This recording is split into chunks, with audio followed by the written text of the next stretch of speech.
COVID-19 berdampak di semua bidang, salah satunya bidang pendidikan, khususnya pendidikan anak usia dini.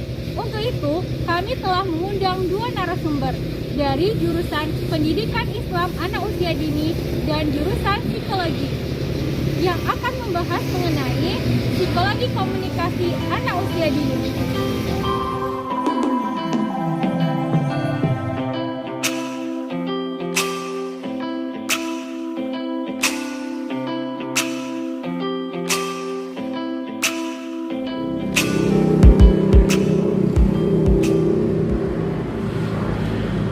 Assalamualaikum warahmatullahi wabarakatuh.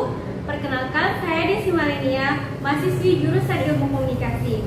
Di sini kami akan berbincang mengenai bagaimana pendidikan anak usia dini di masa COVID-19. Di sini telah bergabung bersama saya dua rekan saya, Mardia Angelina dari Pendidikan Anak Usia Dini dan Lola Pitaloka dari jurusan Psikologi. Yang pertama, saya akan bertanya kepada Mardia Angelina. Menurut kamu, apakah pandemi COVID-19 berpengaruh terhadap pendidikan anak usia dini? Menurut saya jelas berpengaruh karena bisa kita ketahui bahwa pendidikan sebelum masa COVID ada yaitu dengan offline atau tatap muka, yang mana interaksi antara guru dan murid itu sangat intens. Sedangkan pada masa COVID-19 ini semuanya serba online ataupun menggunakan gadget. Jadi sistem pendidikannya pun berubah. Kita ketahui juga pada zona merah itu sistem pendidikannya itu mungkin daring kan, ataupun online, belajar dari rumah menggunakan gadget gitu.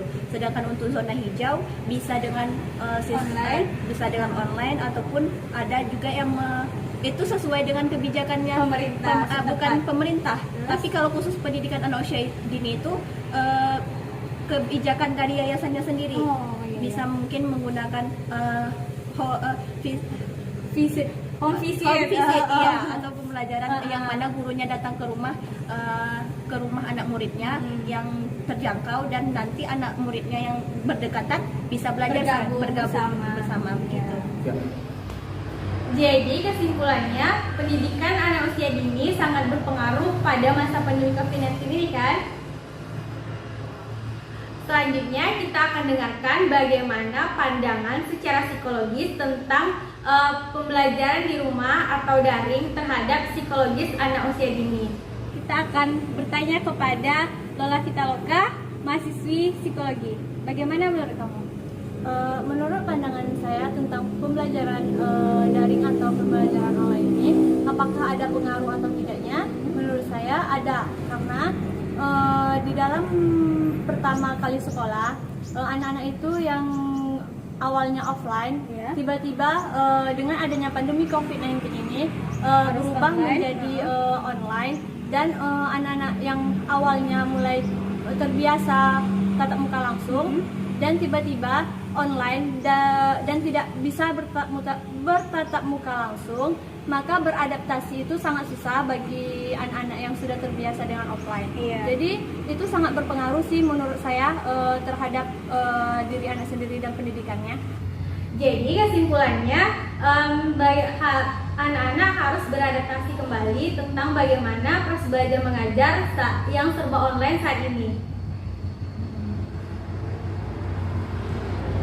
Selanjutnya kita akan membahas mengenai bagaimana peran orang tua dalam mendampingi anak. Menurut kamu, bagaimana idealnya peran orang tua dalam mendampingi proses belajar mengajar anak selama pandemi COVID-19 ini? Menurut saya, idealnya peran orang tua dalam mendampingi anak belajar dan mengajar itu, orang tua harus tahu dulu sistem pendidikan, sistem belajarnya bagaimana. Itu perlu dikonfirmasi dengan gurunya. Gitu. Kalau sistem belajarnya online, berarti orang tua mempunyai peran yang sangat aktif dan bisa memantau lebih jauh lagi bagaimana belajar yang dilakukan anak. Gitu. Sedangkan misalnya jika anak usia dini itu belajarnya offline tapi hanya menggunakan beberapa jam saja, itu pun harus tahu oleh orang tuanya berapa jam anak belajar di sekolah, apa saja yang harus dibawa anak ke sekolah, misalnya menggunakan masker, hand sanitizer, dan lain sebagainya. Jadi perlunya komunikasi yang aktif dari antara orang tua dengan guru. Gitu. Jadi kesimpulannya harus ada komunikasi antara orang tua dan guru sehingga orang tua dan guru saling mengetahui bagaimana sih proses belajar mengajar anak selama pandemi COVID-19 ini. Seperti yang sudah dijelaskan tadi bahwa proses belajar mengajar dilakukan secara online. Jadi sekarang ini karena proses belajar mengajar dilaksanakan secara online, banyak anak-anak yang mungkin merasakan stres. Jadi menurut Lola, apakah anak rawan stres saat masa pandemi ini? Dan bagaimana peran orang tua jika anak merasakan stres dalam proses belajar mengajar yang serba online? Ya, tentu anak akan merasakan stres saat pembelajaran online atau daring tersebut. Bagaimana peran orang tua untuk mengatasi stres terhadap anak tersebut? Seperti yang kita ketahui, belajar daring atau online itu kan dilakukannya di rumah masing-masing, dan yang di lingkungan rumah itu terdapat orang tua dan keluarga.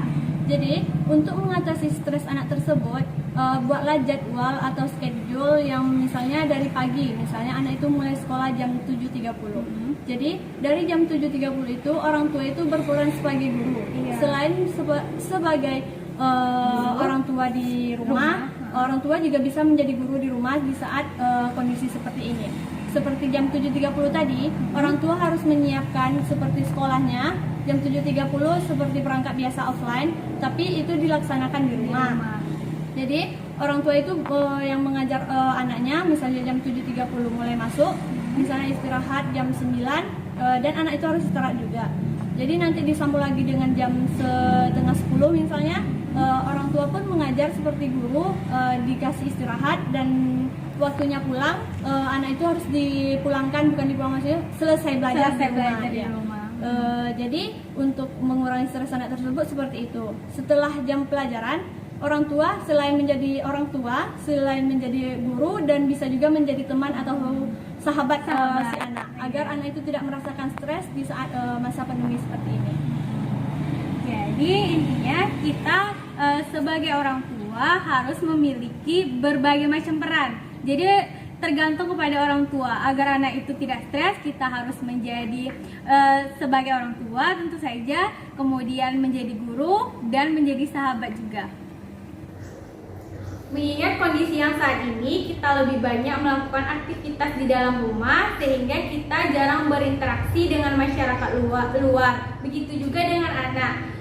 Kemudian bagaimana menurut kamu tentang anak yang lebih banyak menghabiskan waktu di rumah sehingga kita mengkhawatirkan anak tersebut menjadi antisosial? Menurut saya, agar anak tidak menjadi antisosial atau ansos, terutama kan di masa pandemi sekarang ini, tidak diperbolehkan untuk keluar rumah atau bersosialisasi dengan lingkungan sekitar, dilarang. Untuk anak agar tidak menjadi antisosial, yang peran penting di saat kondisi pandemi COVID ini, yaitu adalah orang tua lagi. Orang tua itu harus bisa membangun relasi di dalam rumah. Kan di dalam rumah itu terdiri dari bukan dari 2 orang atau apa. Jadi di dalam rumah itu terdiri bisa ada kakaknya, ada adiknya atau abangnya. Jadi di dalam rumah itu bisa terdiri dari 5 orang. Jadi dari 5 orang itu kita bisa belajar sosial dari 5 orang tersebut, tidak menyendiri di kamar masing-masing.